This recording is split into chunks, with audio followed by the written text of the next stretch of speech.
दोस्तों Vodafone idea limited की बात करें तो स्टॉक फिर से सिंगल डिजिट में आ गया है। बाजार में जिस तरह से भारी गिरावट का माहौल बना है उसकी वजह से वोडाफोन आइडिया भी अछूता रह नहीं पाया। लेकिन इसके बीच में बहुत बड़ी गुड न्यूज भी निकल के आ रही है। वोडाफोन आइडिया की रेटिंग बढ़ चुकी है। यानी वो वोडाफोन आइडिया जो लगातार कमजोर साबित हो रहा था, कोई भरोसा नहीं कर रहा था, उस पर रेटिंग एजेंसी ने भरोसा किया है। और इसके पीछे सबसे बड़ी वजह कंपनी को मिला है सरकार का सपोर्ट। सरकार ने मोरेटोरियम लगा दिया है और इस मोरेटोरियम के बाद अब देखें तो आने वाले समय में 10 सालों में इनको कर चुकाने की आवश्यकता नहीं है, वो पैसे बाद में चुकाएंगे, जिससे इनको राहत मिली है। और इन्होंने एक बड़ी पार्टनरशिप को आगे बढ़ाया है एरिक्सन के साथ में। यानी करीब 45,000 करोड़ रुपीस का कंपनी खर्च करने जा रही है 4G और 5G में, जहाँ पे पिछड़ गए वहाँ पे आगे बढ़ने की तैयारी है। ऐसे में इस गिरावट के माहौल में क्या संभावना बदली है, समझने की कोशिश करेंगे इस वीडियो के माध्यम से। लेकिन फ्रेंड्स, उससे पहले अगर आप पहली बार हमारे चैनल पे आए तो चैनल को सब्सक्राइब कर दीजिए, एक बेल आइकॉन दबा दीजिए ताकि जब भी नया वीडियो बने पहला नोटिफिकेशन आपको मिले। वीडियो पसंद आए तो लाइक से जरूर कीजिए। चलो फ्रेंड्स, वीडियो स्टार्ट करते हैं। मैं हूं आपका दोस्त SB दवे और हमारे अपने चैनल ऑनलाइन कमाई में आपका बहुत बहुत स्वागत है। सबसे पहले वोडाफोन आइडिया लिमिटेड के कारोबार की बात करें तो 9.96 पर क्लोजिंग थी। 3.21% की गिरावट देखने को मिली आज। तो परसों 10.29 पर क्लोजिंग देखने को मिली। कल होली की वजह से बाजार क्लोज था। अब बाजार तो कमजोर है, आपको पता होगा। पिछले 3 ट्रेडिंग सेशन से भारी गिरावट का सिलसिला जारी है, इजराइल US और ईरान के युद्ध की वजह से। तो आज भी जबरदस्त गिरावट के साथ बाजार ने शुरुआत की, करीब 1700-1800 पॉइंट की भारी गिरावट के साथ, जिसकी वजह से यहाँ पे भी शुरुआत कमजोरी के साथ हुई। अब इंट्राडे में हल्की सी यहाँ पे तेजी बनी, यानी 10.18 का हाई बना। लेकिन देखो ग्रीन जोन में नहीं गया स्टॉक, वहां से इसमें गिरावट इतनी जबरदस्त बढ़ी कि ये 9.85 पर आ गया, यानी सिंगल डिजिट में आ गया। वैसे पिछले दिनों वोडाफोन आइडिया ने बहुत अच्छा किया हुआ है, क्योंकि इसने 6.12 का 50 रुपये का लो बनाया हुआ है। वहां से जब तेजी का दौर शुरू हुआ तो इसने 12.80 की हाई बनाई, यानी निचले लेवल से लगभग दुगना हुआ। अब गिरते हुए स्टॉक फिर से सिंगल डिजिट में आए, 10 रुपये से नीचे आए।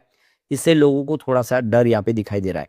अब इसकी परफॉर्मेंस देखो, पिछले एक दिन के हिसाब से 2.83% की यहाँ पे गिरावट हुई है। 1 वीक के हिसाब से आप देखें तो यहाँ पे करीब 6.28% की गिरावट हुई है।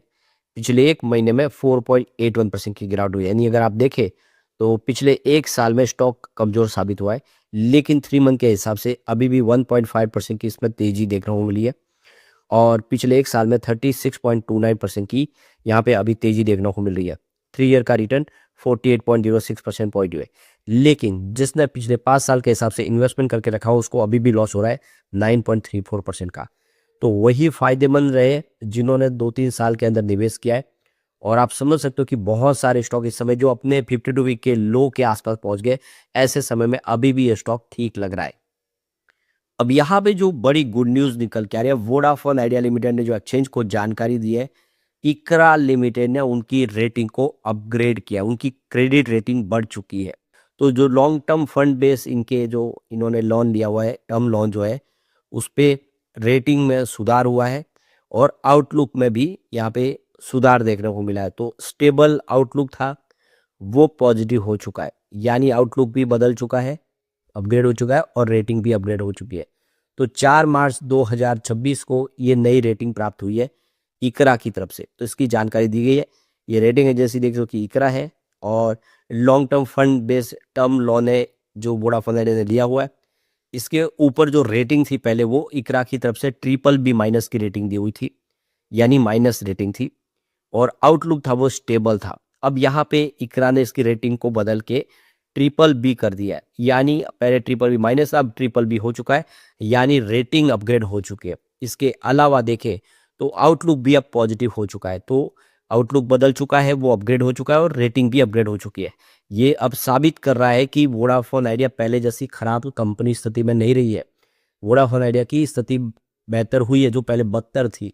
तो अब ये रेटिंग एजेंसियां भरोसा कर रही है, यानी वोडाफोन आइडिया आने वाले समय कुछ बेहतर कर पाएगा, यहाँ से आगे निकल पाएगा। जो चिंता का विषय था उस पर थोड़ी सी अब टेंशन कम होती हुई दिखाई दे रही है, क्योंकि सरकार ने भी पूरा सहयोग दिया। और क्यों ना हो, आप देखिए 49% की स्टेक गवर्नमेंट की है, इसमें सरकार भी हिस्सेदारी लगभग आधी, और वो कंपनी को डूबने नहीं देंगे कोई हालत में। अब यहाँ पे जो बड़ी गुड न्यूज़ निकल के आ रही है, वोडाफोन आइडिया ने एरिक्सन के साथ अपनी पार्टनरशिप को आगे बढ़ा दिया है, उसका विस्तार कर दिया। तो पोस्टपेड सिस्टम को अपग्रेड करने और 5G नेटवर्क को मजबूत करने के लिए ये फैसला किया गया है। तो ये देख ही सकते हो कि वोडाफोन आइडिया ने एक शानदार फैसला किया। एरिक्सन के साथ उनकी पार्टनरशिप की हुई थी, उसको आगे बढ़ा दिया गया है ताकि अपने पोस्टपेड इंफ्रास्ट्रक्चर को और अपग्रेड कर सके और टोटल पूरे इंडिया के अंदर जो उसका नेटवर्क है उसको और ज़्यादा मजबूत कर सके।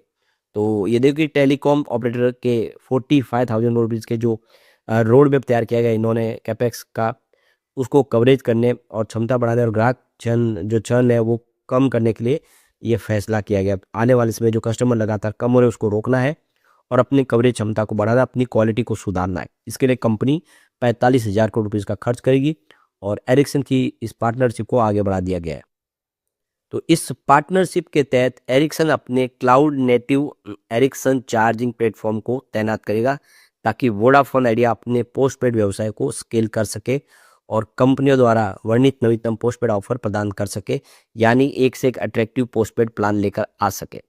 तो इस देखो कि जो एरिक्सन विस्तार की भागीदारी के एक बदलाव को चिन्हित करता है, जो मुख्य रूप से प्रीपेड सिस्टम से पूरे भारत में प्रीपेड और पोस्टपेड सेगमेंट में चार्जिंग समाधान का आपूर्ति करता बन रहा है। तो ये एक बहुत ही शानदार फैसला किया गया है वोडाफोन आइडिया की तरफ से। तो यहाँ पे इस व्यवस्था के तहत वोडाफोन आइडिया को नए Ericsson telco IT AI application से लैस करती है, जिससे अपने चार्जिंग प्लेटफॉर्म पर अधिक नियंत्रण और लचीलापन उनको मिलता है। एआई उपकरण बिलिंग प्रक्रियाओं में जो विसंगति है उसका पता लगाएंगे, ऑर्डर फॉलोआउट और पूर्वानुमान टेलको क्लाउड स्टैक के लिए क्षमता पूर्वानुमान और बुद्धिमान उपयोग इलेक्शन का समर्थन करेंगे। यानी इस एआई टेक्नोलॉजी के दम पे वोडाफोन आइडिया अपनी सर्विस को और बेहतर कर पाएगा। तो एक बहुत अच्छा फैसला वोडाफोन आइडिया की तरफ से इस समय किया गया है। तो यहाँ पे बिलिंग के अलावा देखें तो नेटवर्क को भी यहाँ पे मजबूत किया जाएगा। 2024 से एरिक्सन ने अपने अतिरिक्त 4G और 5G साइटों को तैनात किया है। मौजूदा इंफ्रास्ट्रक्चर में क्षमता परतें जोड़ी गई है। 10 टेलीकॉम सर्कल में उच्च प्रदर्शन छोटे सेल टावरों को रोल आउट किया गया है। इन अपग्रेड से इंडोर कवरेज को मजबूत करने का मौका मिलेगा, डेटा थ्रूपुट सुधार करने और वोडाफोन आइडिया के 4G 5G कनेक्टिविटी को निरंतर विस्तार करने का समर्थन मिलेगा। यानी आने वाले इसमें 5G सर्विस और तेजी से बढ़ जाएगी इस एरिक्सन की वजह से, इनके पार्टनरशिप की वजह से। इस मौके पे वोडाफोन आइडिया ने कहा है कि ये जो पार्टनरशिप है देश भर में चल रहे नेटवर्क विस्तार का जो समर्थन करेगी, जिसमें ऑपरेटर के इंफ्रास्ट्रक्चर के भविष्य को 5G स्टैंडअलोन कार्यान्वयन करने के लिए तैयार करने के उद्देश्य से तैनाती की जाएगी। तो आप देख सकते हो कि जो शर्तें हैं अभी या उसको डिक्लेयर नहीं किया गया है, उसको सामने नहीं रखा गया, लेकिन बहुत अच्छी पार्टनरशिप है जो आगे बढ़ेगी और देख सकते हो कि इससे वोडाफोन आइडिया अपनी स्थिति को बेहतर कर पाएगा। आने वाला समय वोडाफोन आइडिया के लिए ठीक हो पाएगा। यहाँ पे एक अच्छी गुड न्यूज ये भी है कि म्यूचुअल फंड ने जनवरी महीने में अपनी होल्डिंग को बढ़ाया है।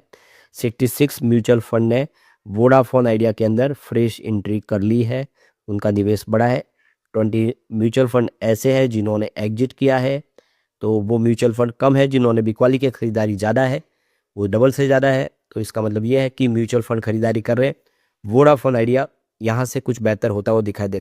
कंपनी के रिवेन्यू में सुधार हुआ। दिसंबर 2024 में 11,367 करोड़ के आसपास रिवेन्यू था, वो दिसंबर 2025 में 11,516 करोड़ के आसपास पहुंचा ही नहीं। पिछले एक साल में रिवेन्यू बढ़ा है। लॉस में कमी आई है। दिसंबर 2024 में 6,609 करोड़ का लॉस था, जो घट के दिसंबर 2025 में 5,286 करोड़ तक आ गया। यानी कंपनी का लॉस कम हो रहा है, कंपनी के नेटवर्क में सुधार हो रहा है। आप देख सकते हो कि 2024 में 1,04,167 करोड़ निगेटिव था, जो घट के 2025 में 70,320 करोड़ के आसपास आ गया।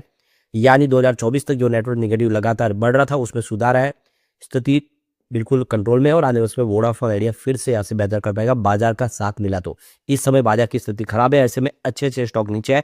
थोड़ा सा धैर्य के साथ आपको बने रहना है, इस समय कोई गलत फैसला नहीं लेना चाहिए। लेकिन फ्रेंड्स, कोई भी इन्वेस्टमेंट करने से पहले अपने फाइनेंशियल एडवाइजर से एडवाइस ले ले या अपना खुद का रिसर्च करें, क्योंकि मैंने वीडियो आपके एजुकेशनल पर्पज के लिए ही बनाया। वीडियो पसंद आए तो लाइक से जरूर कीजिए और चैनल को सब्सक्राइब कर दीजिए। Thank you friend.